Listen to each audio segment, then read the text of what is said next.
everybody. It's Craig Moser. It is the 13th day of March, 2023. The year's flying by.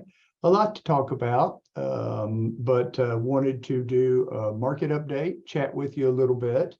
As of this moment, we're seeing some significant volatility, but nothing unexpected in the various stock markets, especially in the banking sector, obviously, with the collapse of Silicon Valley Bank and then the takeover of Signature Bank. So it brings reminiscence of 2008, but this is not 2008. We're not having the same issues. I'm not saying things can't go wrong. I am saying that there's a whole lot different today than there was back in 2008. But let's look at some things, and then I'll have a brief discussion. I'll try not to talk too long because I tend to do that, but I'm sorry. And I forgot my glasses today, so I'll be Mr. Squinty there trying to see everything on my screen. But forgive me for that, but I think I can muddle through. Hang on a second and let me get the handy dandy charts up, which I always use, and we'll talk a little bit about how things are sort of shaking out here. All right, so let's look back. This is not the index I want. Let's do the S&P 500 index. Now, what I did, this thing is my max chart. This is as far back as I can go in time with this charting system. So what it says is, here's the Standard & Poor's 500 index. Here's the year 2000 with basically about a 2.5-year decline and then a recovery. That was about a 50% decline from its top, around the 1500 range, generality there, down to, I don't know, the 800 range, back up, and again, back around 1500 and down to the 735 range. Pretty bad volatility. But let's talk about from this point right here. So you can sort of see this. I mean, it's harder to visualize than you think, but why did this stock market rally back after that big crash? And all of if you remember back in the real estate market, I mean, it was pretty rough for quite a while. The real estate market was the problem. People paid too much for something, and then all of a sudden they couldn't handle the mortgages. Things got tough. There were some layoffs, and people walked away from their mortgages. And the highly speculative people created some problems as well. But that's a different conversation. What I'm trying to say is what happened here. So beginning in 2009, what happened is they began quantitative easing. They printed a bunch of money. They dropped interest rates really low, and they provided liquidity in the economy. Was that wrong? I don't know. That's what happened. It's irrelevant whether it was right or wrong. It's history. So what's happening now is you see the markets, the stock market, if I put the real estate market in here too, it began to come back pretty strong right in this era, right in here. So that was 2017, 2018, a lot of benefits from a tax standpoint. But if you can see this, it's not well done here on this very long dated chart, but you can see things started changing right in here around 2018. Trump came in, he dropped corporate tax rates, provided incentives for corporations to bring money back in, and it helped. Then there were a lot of tariffs and, you know, pay your fair share type of things that happened right in here, and things kind of got a little dicey. This big spike right here, starting to get a little history on it, that was COVID. It was very quick, 1 month, huge decline. And then the reason why I'm getting to this is right here, yet again, a massive over $4 trillion stimulus package was injected into our economic system. So what I'm getting to is low interest rates and a lot of money pushed into our economic system, to a large extent, are the reason for this massive expansion here. If you look at other times, a more gradual thing, this was the tech expansion. Again, something pushed it, something dropped it.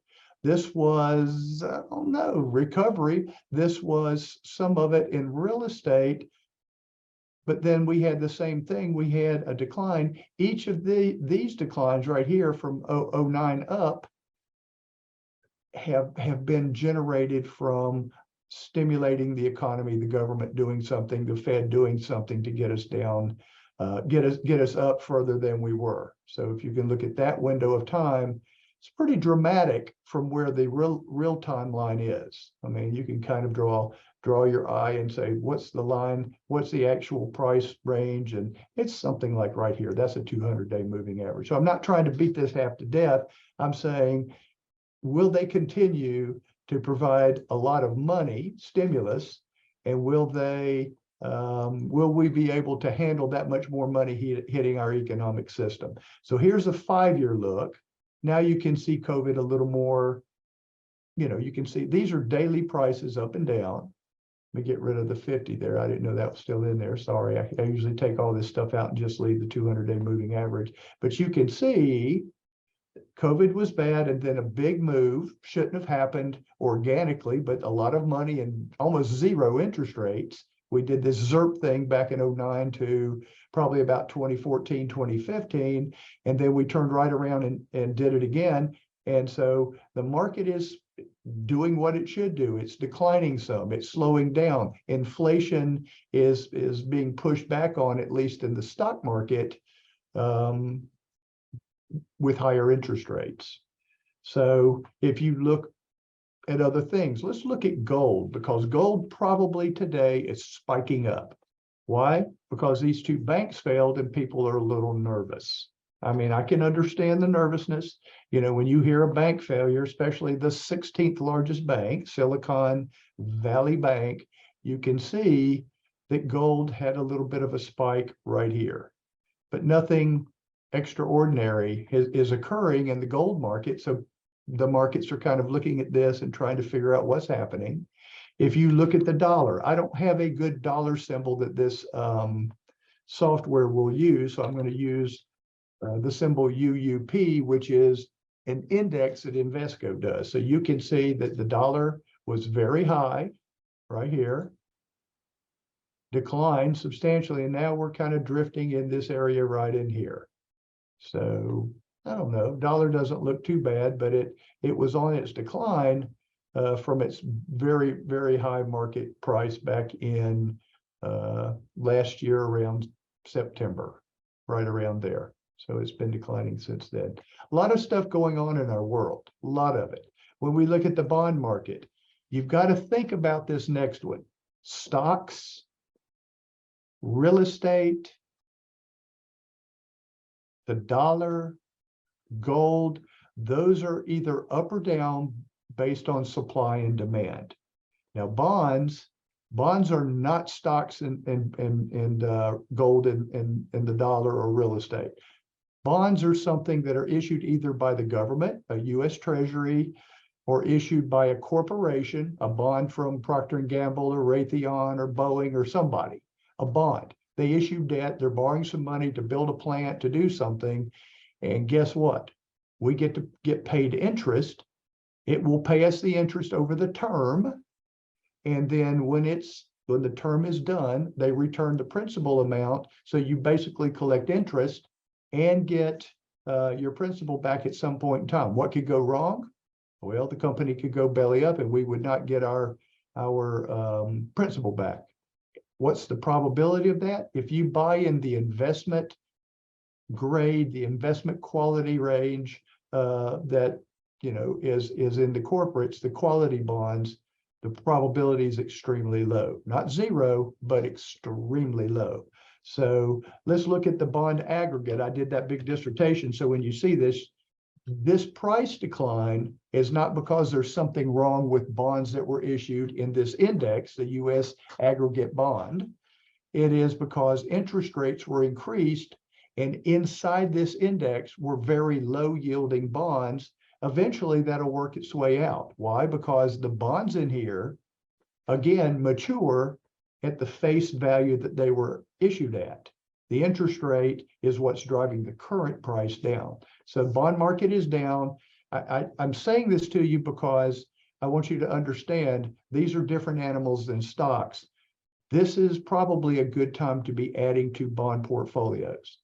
The rates are higher, the prices are lower, And so since they're going to mature,